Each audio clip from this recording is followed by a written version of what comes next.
But yeah, I mean, things look really good. I don't really think there's too much cause for concern. I do think that the issue most people are going to have right now is they're going to feel FOMO from missing out on some of these moves, and they're going to use leverage to compensate. So they're going to open position sizes that are too large, bigger than they should. So like, let's just look at Bitcoin for an example here. Let's say we even get a small pullback here. So we get a small pullback and then we get another rip. If you're upset about missing this move and then you take some huge longs up here being like, fuck, everyone on Twitter says we're going higher, up only, up longer. They're all posting big P&Ls and da-da-da-da-da. You take a huge long here on leverage and then this thing pulls back 2 or 3%, you can absolutely fucking cook yourself. And especially on these altcoins, right? So if Bitcoin sneezes and pulls back 2-3% before going higher, some of these altcoins are going to dump 10% before going higher. And what a lot of people are going to do is they're going to see this happen, they're going to long, it's going to do this, they're going to get stopped out, liquidated, or close their position, and then it's going to go the direction they wanted it to go anyways. A lot of risk right now is over trading. This is why I have suggested, right, many of you are better off focusing on spot. Pepe went up 30% today. Bitcoin went up 6 or 7%. We had multiple coins do 5 to 10%. We've had days where coins are doing 10 to 20 to 30%. So when the market is that volatile, you do not need to be adding leverage. These altcoins are already levered Bitcoin. So you don't really need to be fucking around with a bunch of leverage. And one of the worst things you can do in a bull market in an uptrend is give up your fucking coins. So if you have 10 Bitcoin, but now you only have 9 because you longed here and you lost 20, 30 grand. Now you have 9 Bitcoin and then Bitcoin goes to 60K. You're going to not only be down 1 Bitcoin, but that 1 Bitcoin you're down is now worth $10,000 more than when you lost it. So the last thing you guys want to be doing right now is giving back money. If you have big spot bags, you do not want to be giving back money, trying to short the market, trying to overtrade, anything like that at all. Right now, it's about holding on tight. If you have good entries, ride those good entries. And of course, don't feel bad about taking profit. If you're up astronomically on some fucking coin, take some profit. Like, there's nothing wrong with that. But to me, the game is changing. Like, as we get deeper into the run and we get closer to all-time high and eventually past all-time high, you want to be coasting spot bags and starting to thinking about how you're going to take profit and things like that, as opposed to hammering the leverage. The hammering the leverage, I think, is much more of an early cycle activity than it is a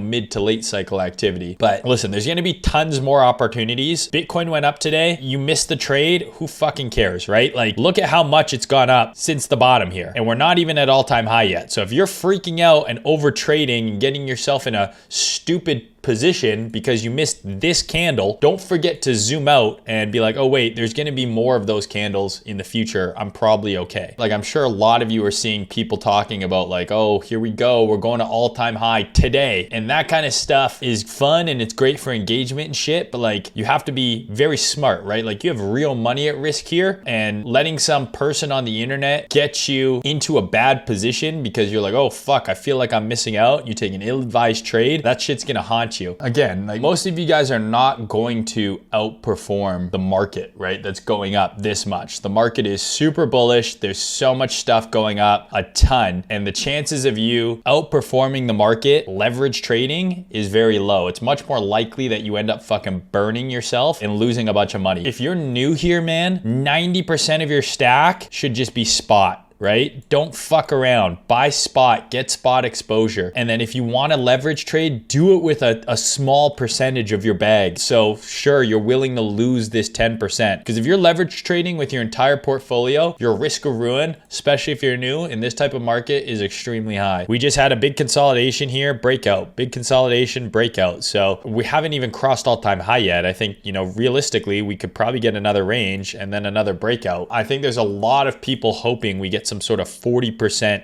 drop that they can all get on board and get long. Not saying it's not possible, but there's a ton of people out there, I'm sure, that are waiting for some sort of 20, 30, like a 40% correction, guys, puts us back in like the low 30,000s. So any ETF buying that occurred underwater massively. You know, a 20% correction puts us back in like the low to mid 40s. Can it happen? Of course. But I guarantee you, if we get a pullback like this, people will shit their pants and they won't fucking long it anyways. But I don't necessarily know. Trying to predict if we're going to get a 40% pullback, it's just like a fool's errand. What's the point of being like, well, I think we need a 30 or 40% pullback. We need one. It has to happen. People got to get shaken out. It's just stupid. If the market looks bearish and it starts pulling back, go to your high time frames and by all means mark out support levels below price. So if price gets to them, you react and you actually take advantage of them. The problem is we get a big correction, and then when the correction happens, everyone says, well, actually it's going to go even lower. And then instead of buying the 20%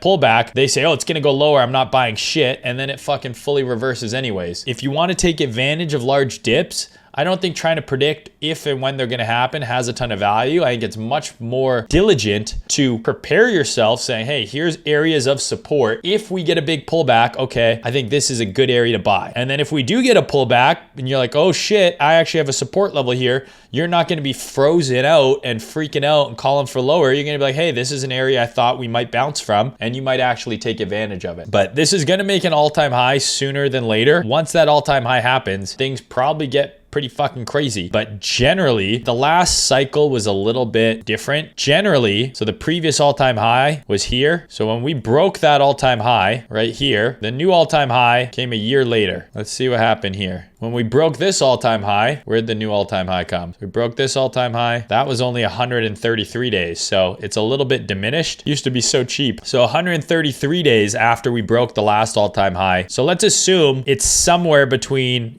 6 to 12 months. This is 9 months, 6 to 9 months, based on just the last two cycles. So if we are to make a new all-time high here, like let's say we make a new all-time high in a month in April, and then we go, half a year in the future, that puts us in October of 2024 to the next all-time high. So, I've seen a lot of people like tweet out stuff like the next 2 years are going to be crazy. We're going to be going into 2025 making new all-time highs. And I'm like, I don't know about that. I'm not saying that the cycle's over by any means. I still think we have lots of time left. But generally, after a new all-time high, we're closer to the end than we are to the beginning. The new all-time high is not the beginning of the bull run. Bull run's been happening over a year already. Again, even if it's a year, that still puts us at the very beginning of next year. It's not like, Q4 of 2025. I wouldn't be surprised if in 2025 there's another bear market. But again, we'll have to see. One of the problems with trying to predict the future is it doesn't really fucking help you today. Just play the chart that you have in front of you.